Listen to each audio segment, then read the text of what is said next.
Yeah, yeah, yeah.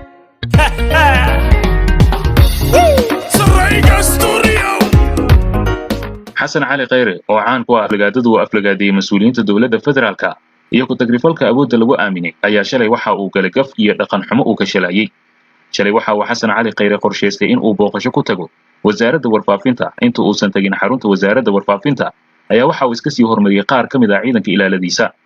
Ciidanka ayaa markii ay marayeen waddada laga galo wasaaradda warfaafinta kana soo horjeeda xarunta taliska booliska waxa ay bilaabeen inay xoog u isticmaalaan dadka shacabka iyo ciidanka taliska booliska oo ku sugnaa halkaasi.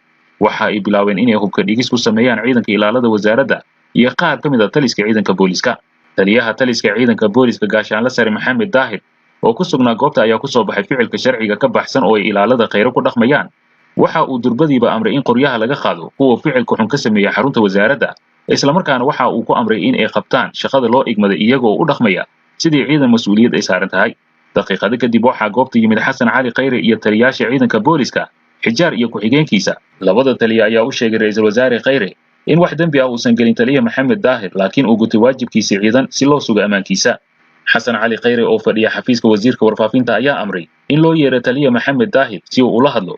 Kadib markii taliya Maxamed Daahir oo wata ciidan yimid ayaa xasan cali khayre oo waxba ka weydiinin taliyaha wixii dhacay, isla markaana jees ay ku yiri xijaar hal xiro ninkan hadda hal xiro.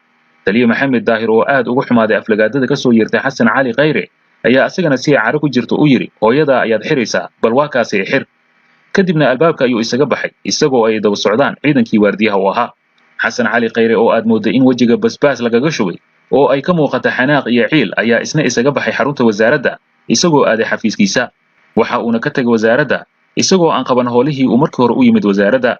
Iyadoo ay dowladda federaalka Soomaaliya ku jirtay xilli gabaabsi ah ayaa waxaa bilaabatay in shacabka iyo qaar ka mid ah mas'uuliyiinta dowladda oo in muddo ah u dulqaadanaya kibirka iyo ku-tagrifalka dowladnimo ee xasan cali khayre ay si toos ah uga hor yimaadeen xasan cali khayre. Talaabada uu qaaday taliya Maxamed Daahir kaasoo haysta ciidan ku filan oo uu isku difaaci karo ayaa si aad ah looga soo dhaweeyay dhammaan laamaha amniga kala duwan ee ciidanka ammaanka.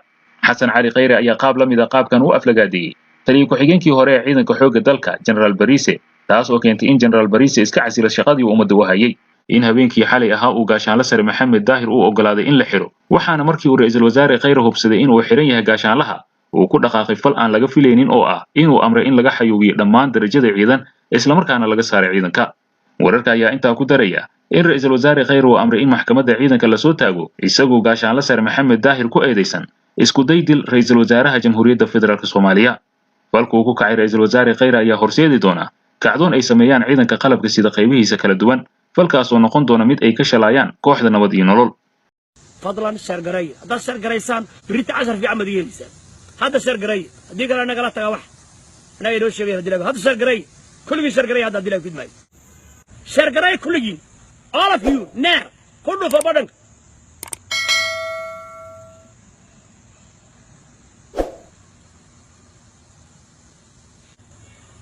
arafkayga waan xiranayaan una dilay fid waxaan isbay soo dhooban ilaa waa been إلا صاحب بنقولنا هي بن ورا شرقرة يلا شرقرة